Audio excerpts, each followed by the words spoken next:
Hi, everyone, and welcome to a special edition of Newsmakers. I'm Jerry Roberts. It is Tuesday, July 23rd, and at this moment of great historic change in our politics in the country, I am very pleased to welcome back to the program Representative Salud Carbajal, who represents Santa Barbara and the 24th Congressional District in the House of Representatives. Congressman, how you doing? Thanks for joining us. I'm doing great. Thank you, Jerry, for having me on your show. Well, there's been so much going on in the news. I want to get right to it. The Speaker of the House, Mr. Johnson, and his Republican colleagues say if the President Biden isn't fit to run for reelection, he's not fit to serve as president. He can't be trusted with the nuclear codes. I assume you disagree with them. Why are they wrong? Well, first of all, it's ridiculous, and I'm not gonna dignify such a ridiculous statement. It's so bizarre and silly. It's Republicans being Republicans, always coming up with things that are obnoxious and out there. But wait a minute. What is your understanding of why the president withdrew from the reelection campaign? Was it because of his cognitive problems, physical problems? Was it merely a political decision? Why do I you I I what do think you I think? I think a combination of things. I certainly he was hearing from people that they had concerns about his age. Certainly they thought the last debate was he was as I put it sluggish and didn't perform as somebody we expect to perform as a candidate for president. And I think he heard a lot from people throughout the country, and he decided that in light of that, he was going to put country over his ego and vanity and make sure that we have the best chance to win this election against former President Donald Trump. Okay, so just to be clear, you're saying it was purely a political decision then. It didn't have anything to do with his cognitive ability. Absolutely, absolutely. All right. I gotta say, I'm not sure you watched the same debate as I did, but I gotta qualify sluggish as the understatement of the century. You're leading in that category so far. Um, when did you last see the president? Oh boy, I guess physically, while I was part of a number of Zoom and phone calls with him, I guess I saw him. What is this? I was with him for Cinco de Mayo at the White House. There was an event, and I was invited. And actually, then there was an immigration June 4th. announcement he made. It was actually the immigration announcement he made of his executive order, and I met with him in the Oval Office. And what was your impression of him then? Was he sluggish? No, I think as I have met him in previous years and previous months, he seemed pretty normal to me. So certainly his performance at the debate was a little shocking that he wasn't as stern, as strong, and robust as he could have been. Yeah. Well, you've met with him repeatedly, obviously, since 2021, since he was inaugurated. Have you noticed a decline in his abilities? How would you describe him then versus now? Well, that's just it. I don't think I've seen a significant decline. Certainly, this job puts a toll on anyone, and it's very demanding. You're flying throughout the world. You have one of the most rigorous schedules in the world that anybody could have. You're entitled to have some bad days. So I never saw uh, anything out of the ordinary in any of the meetings that I have had with the president. You were on the call, were you not, with the president, with the new Democrat coalition? I was not on that call. I was supposed to be part of that call, but I was not able to attend. Yeah. Did you express any concerns to the president directly about his performance and your feelings about whether he should or shouldn't drop out? There was another meeting that I was a part of with the president where that was expressed in the small group that discussion that we had with the president. As a group, I think it was pretty much discussed and put forward.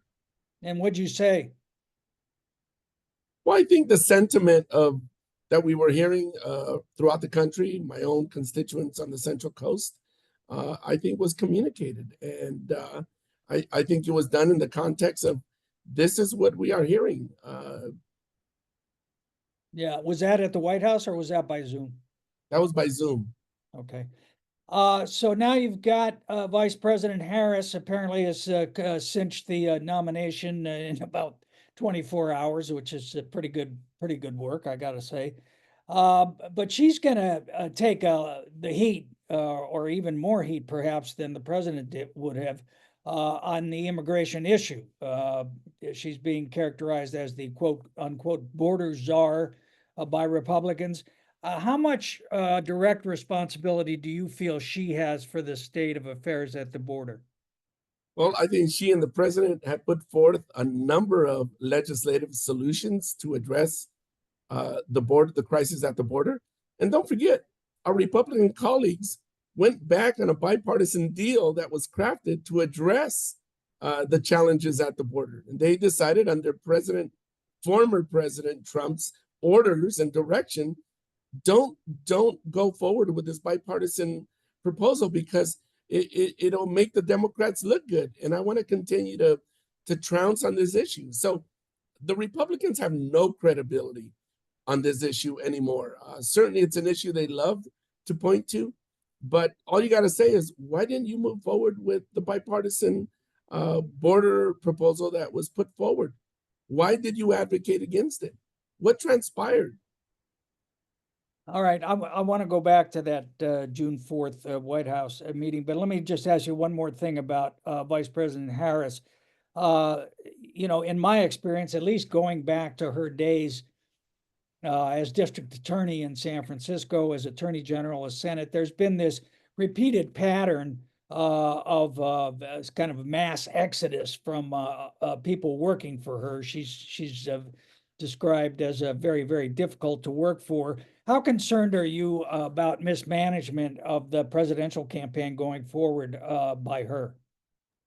I'm not concerned. I think she's done an outstanding job. Keep in mind that the most support that any president has gotten, financial support within 24 hours, she was able to get after the announcement was made. So I think there's widespread support for her. I am not concerned. I am thrilled that she's going to be our nominee. And she is, in my opinion, going to help us retain the White House. Oh, how important was the invisible hand of former Speaker Pelosi on forcing President Biden out of the race?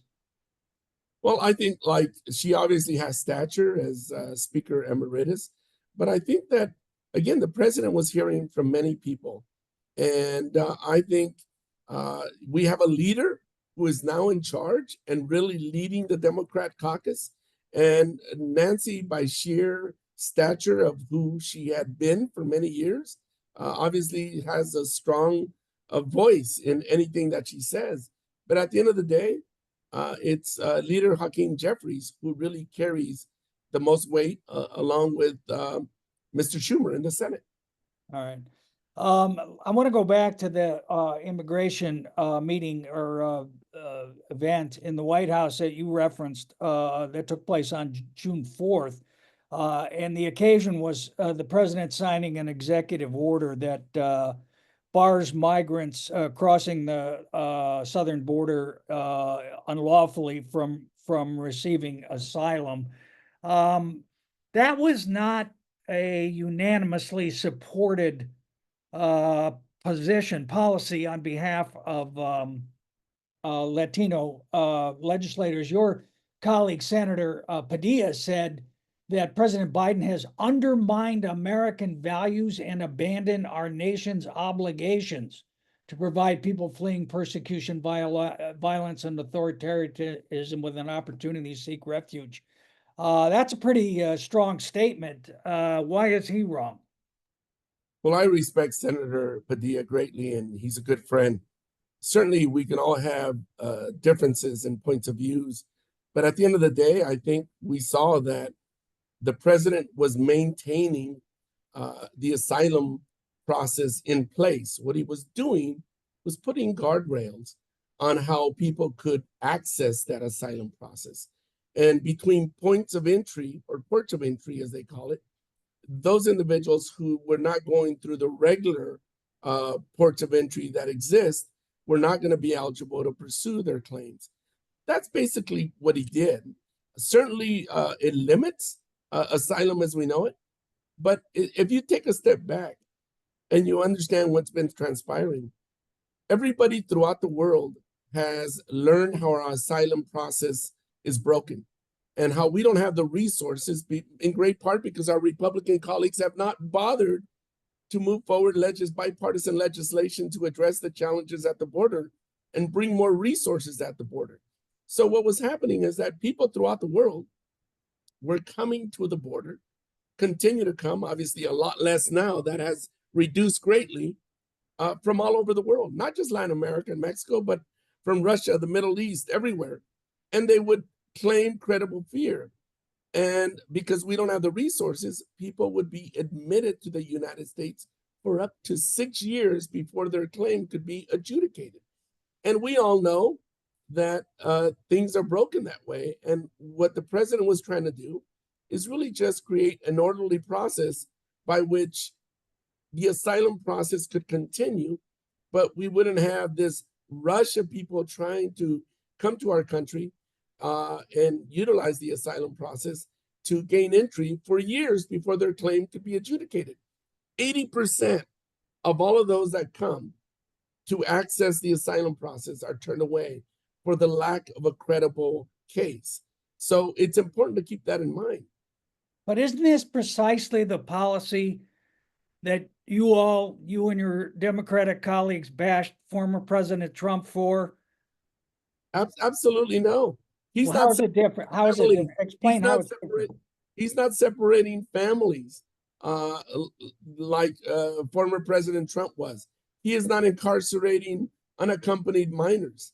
He is not doing any of that. What he is doing is, through also additional executive orders, providing those spouses that are married to U.S. citizens to be able to remain and parole in place while they pursue their immigration application. He is working hard to try to provide and push Congress to move forward legislation to help dreamers once and for all stay in this country.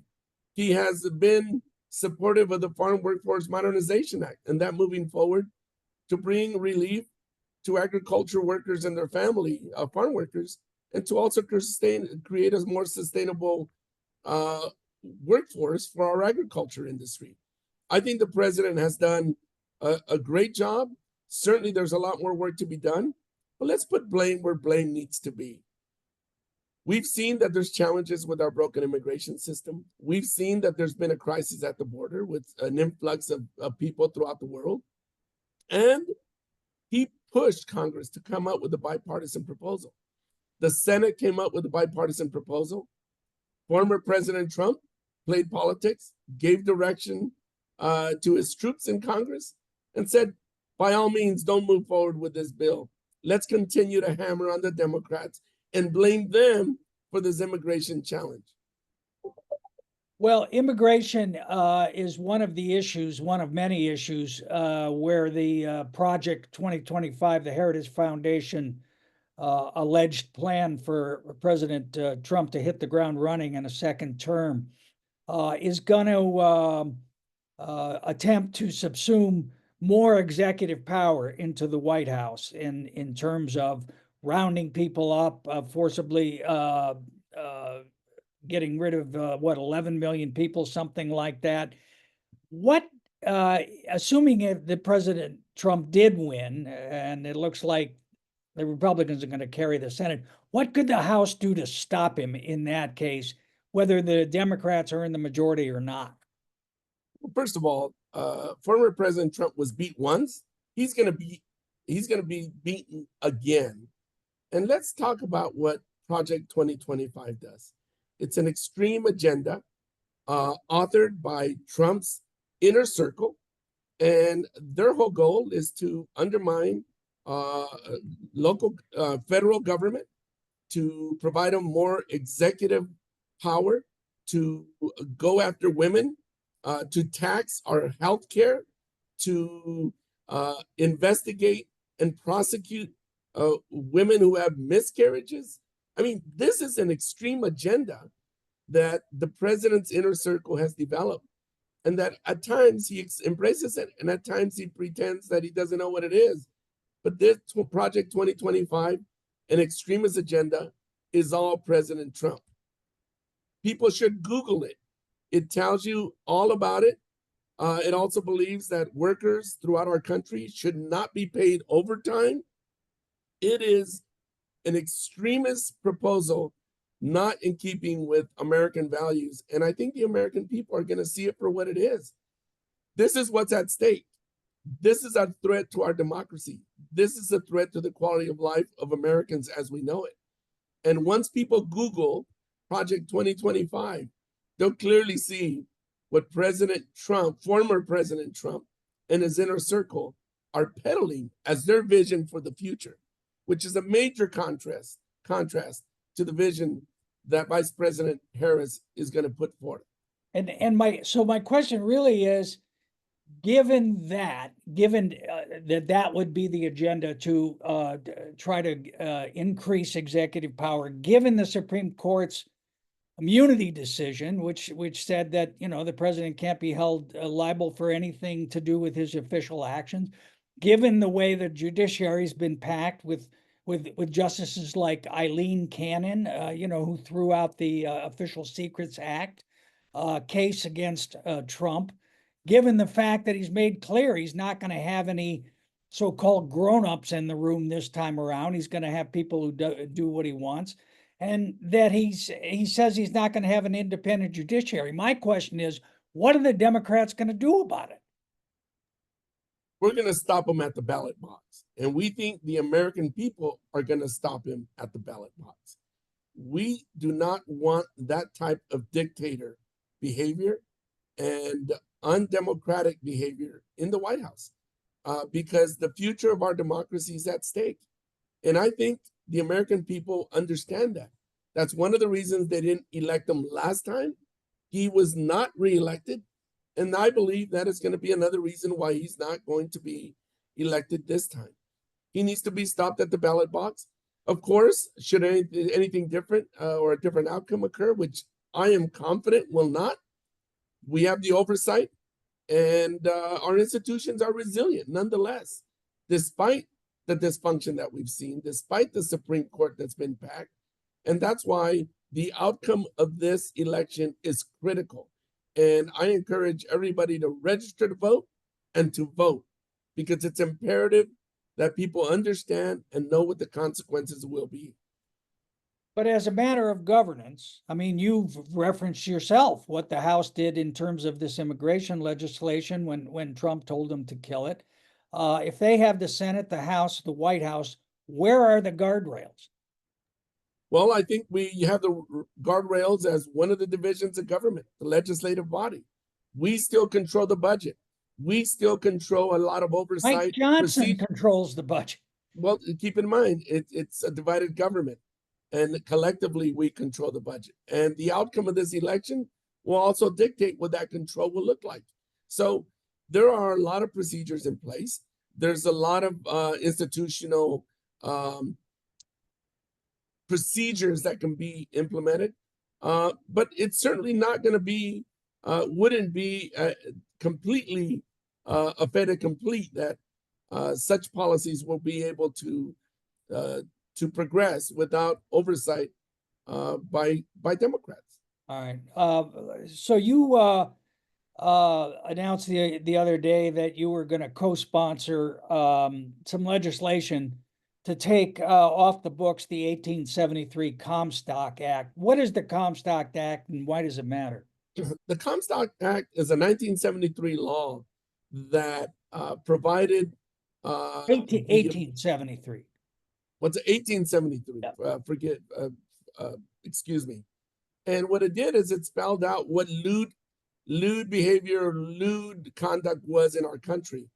And as Republicans, members of the Supreme Court did was use that as a basis to undermine and render their decisions that they have, and as it relates to abortion.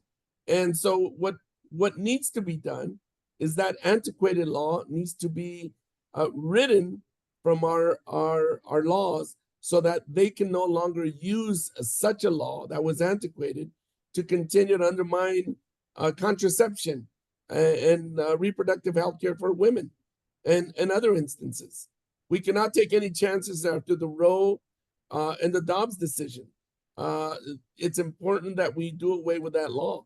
So the legislation that I co-sponsored was to do away with the Comstock 1873 laws that were the foundation for the jurisprudence executed by the Supreme Court justices, the majority of them.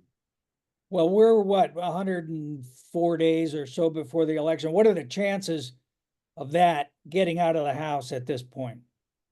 Well, I don't think we have the best predicament, being that we have a divided government. But certainly we are appealing to those on both sides of the aisle who see that that is an antiquated law that needs to be done away with. And how serious do you think the threat of a federal abortion ban is? Extremely possible.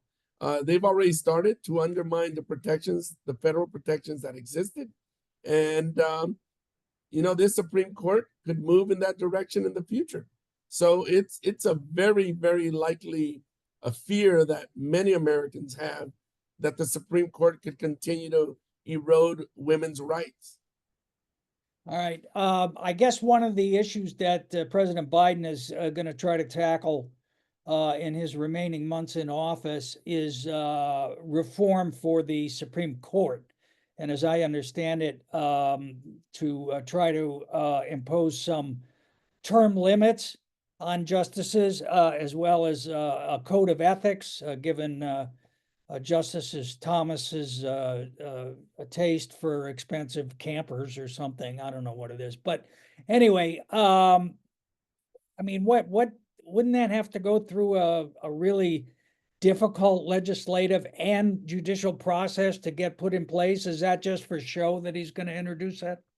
Well, of course, it would be a significant legislative process, but I will tell you, it's important to put those issues out there because the American people are seeing the conflicts of interest that we are seeing by those justices that are in the majority right now and making decisions and not recusing themselves despite the conflicts that they have, despite their own families doing certain things, despite taking gifts in the thousands of dollars or millions of dollars.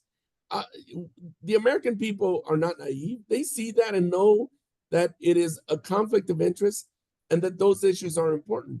So President Biden, by putting that forward, is reminding the American people of how important it is to move these types of legislative priorities forward, if not now, in the future. Term limits, all of those issues were not enshrined in the Constitution. And so it's really important that we consider those when you consider the chaos and the conflicts of interest that we are seeing in the Supreme Court.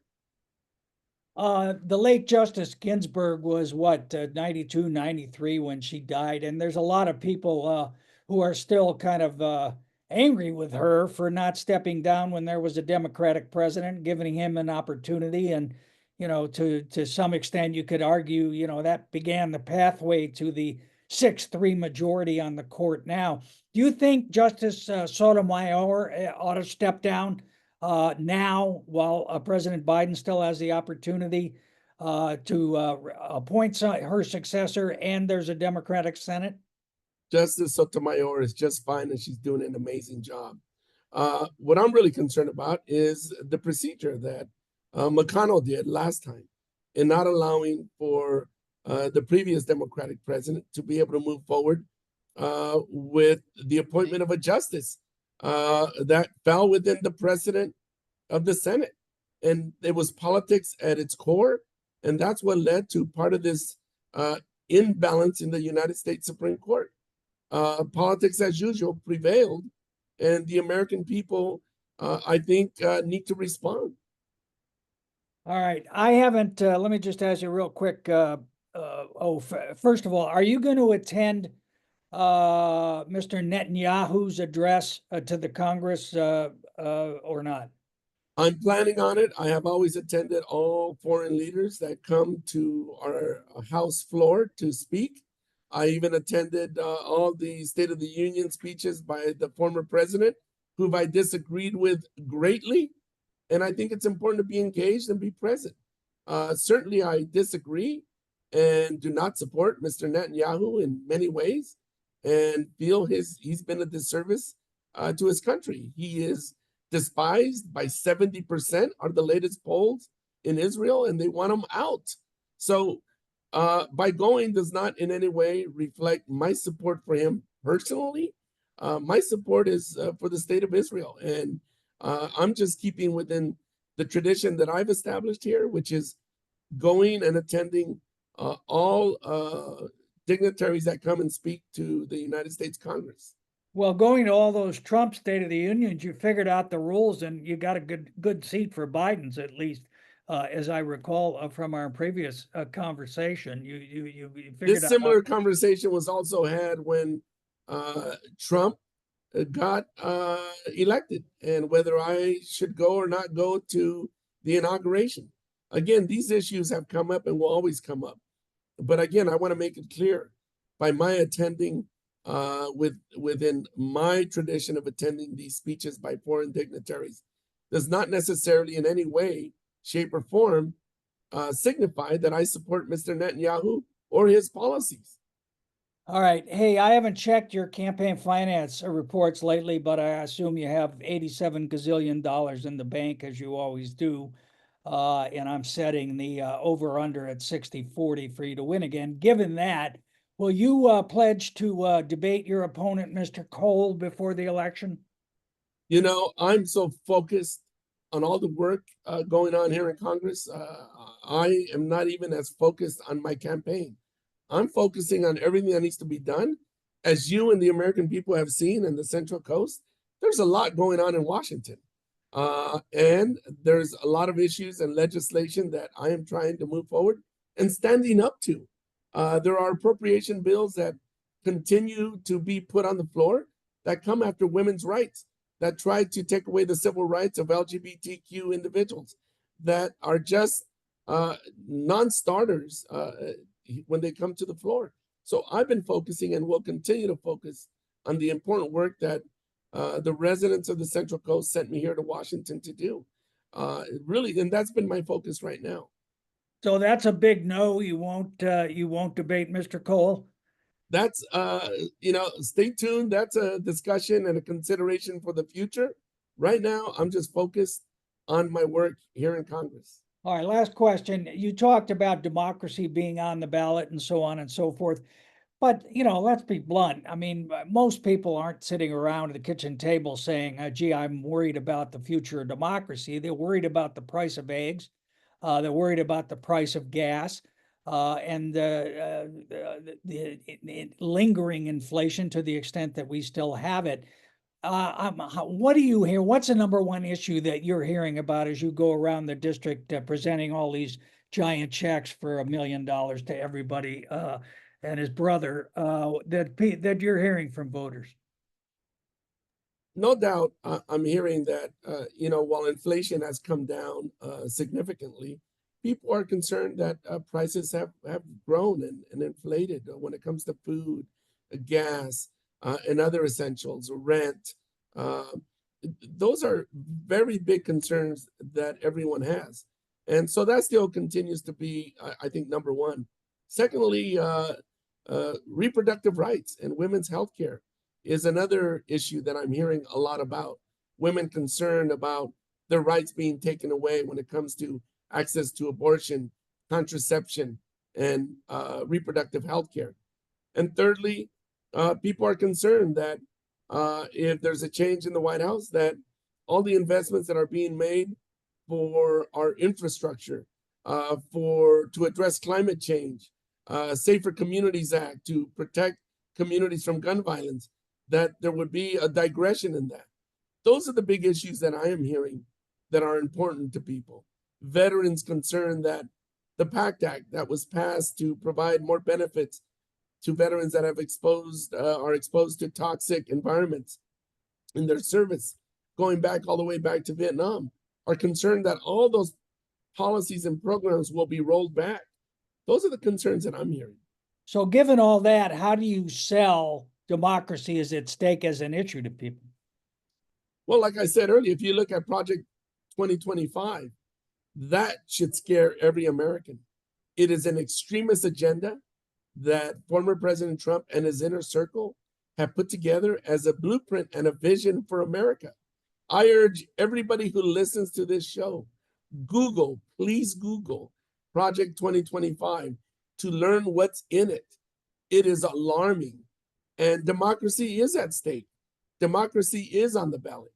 And I don't have to remind us what we saw on October 6th with the insurrection here on the Capitol. January 6th. January 6th. You're right. Yeah. All right, listen, I promised to get you out of here. Representative Salud Carbajal, always a pleasure to have you on. We greatly appreciate you coming, and stay well. Thank you very much. Thank you, Jerry, and I appreciate you and all the millions of viewers that you have. I appreciate them and them tuning into your program.